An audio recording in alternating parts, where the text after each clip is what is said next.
Hello and welcome to Indian Masterminds. I'm Muskan Khandelwal and today I'm joined by IFS officer Irfan Rasool Wani, who is the Chief Conservator of Forests, Kashmir.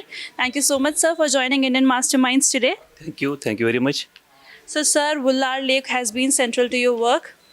So, what were the biggest challenges to conserving it? Wular Lake is one of the largest freshwater lakes, and it is having area 130 square kilometer. So the problem the lake had, it had a lot of siltation. Due to siltation, the water holding capacity of the lake had significantly reduced. And then there was another problem of extensive willow plantations, which had been done by government only to meet the firewood demand. There was another problem like water pollution. Waste was coming from nearby localities and it was going into the Wular Lake.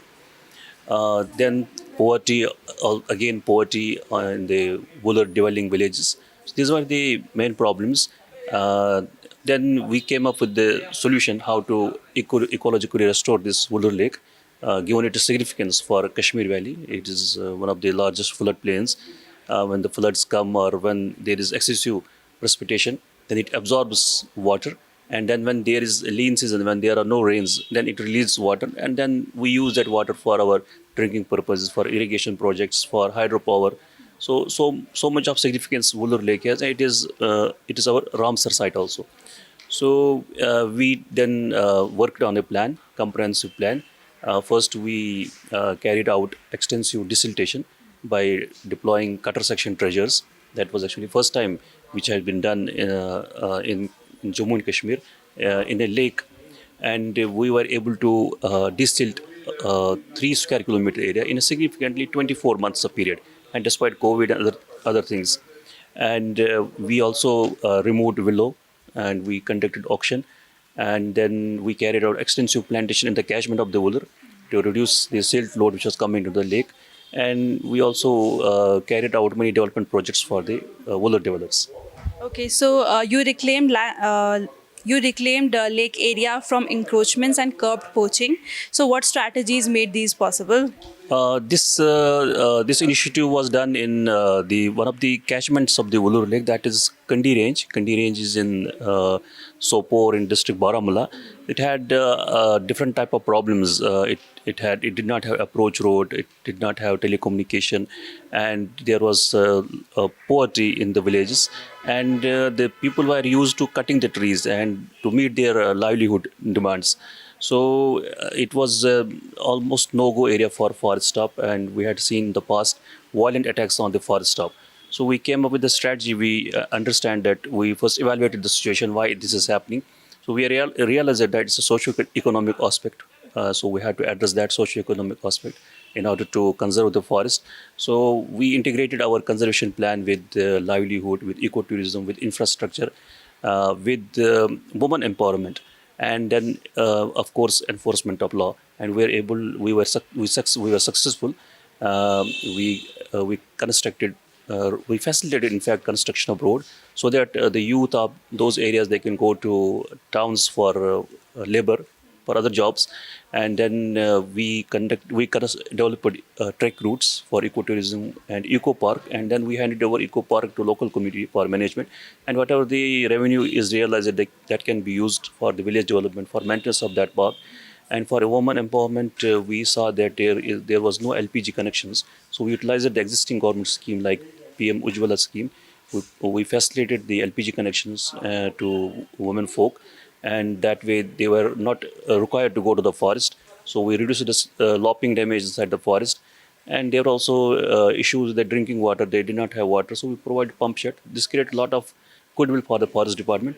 And we saw then people helping us in forest conservation. And again, those habitual smugglers which were there, we booked them under stringent laws like Public Safety Act. And today we are seeing the result. We don't receive any such report of tree damage in that area. Okay, you have recently initiated Chinar Day. So first of all, I would like to know what it is and how this day connected heritage with conservation, and why is cultural symbolism important in environmental campaign? Chinar, as you know, is our tree of the Union Territory. and the heritage of Chinar is 500, 600-year old in Kashmir. So it is connected to our heritage. If we see our heritage buildings, every building has their Chinar. So we saw in coming period that a lot of trees are being illegally felled because Chinar is a big tree, wolf tree, so it takes a lot of area.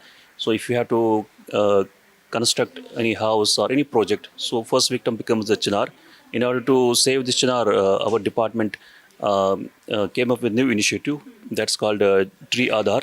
We identified and located all the Chinars in Kashmir, and then we allotted unique ID number to each Chinar, and we captured all the information of that Chinar, its health status, its canopy, its branches, and we recorded that in our database. So that provided us a database where we can find out easily where the Chinar has been removed. If it has been removed legally or illegally, that database helps us in that way. And it is the first time such initiative has been taken in the country, this Tree Aadhar in Chinar. And then on every 15th of March, we celebrate Chinar Day. It's the objective of celebrating Chinar Day is to raise awareness and conduct extensive awareness programs in the public with children, involving children. So it has been a good program, successful program. We have seen a lot of kids, students taking part in drawing, paintings, participating in eco marches, everything. So we have, and we are also raising Chinar in our nurseries, then distributing on this day to people so that the people can plant Chinar in their whatever space is available to. Okay, so looking forward, what is your vision for Kashmir's forest and wetlands over the next decade? As you know, Kashmir has almost 48% of forest cover, and it is just half of our areas under forest. But still, as per our national forest policy, it should have two-thirds of the forest of hilly area under forest cover. So our efforts are to increase further forest cover, and we are distributing plants to people. Our efforts are to increase tree cover outside forest because we cannot increase the forest area. So whatever area is outside forest, we are distributing plants to people so that they plant trees in their own spaces, whatever is available to them, so that we can increase the forest cover. Plus, Kashmir's economy, if you see, it is tourism is one of the important industry in Kashmir, and almost all the tourist places in Kashmir are in forest areas. If you see Gulmarg, Pahalgam, Sonamarg, Dudh Patri, they are all forest areas. So if we want to have a good tourism, tourist footfall in Kashmir, have a good experience, tourists enjoy it, so we have to conserve this forest. And third is our horticulture is also important, and we have seen that horticulture industry is again dependent on forests because forest is the area where pollinators reside, and these pollinators help in pollination that helps us in food security or food production. So we are conserving forests. We are involving all the stakeholders in this forest conservation, and we are getting a good response. All stakeholders are joining with us. We are seeing that schools, education department is there, tourism department is there. They are all with us, and it has become a good campaign. Okay, thank you so much, sir, for giving your time. Thank you very much.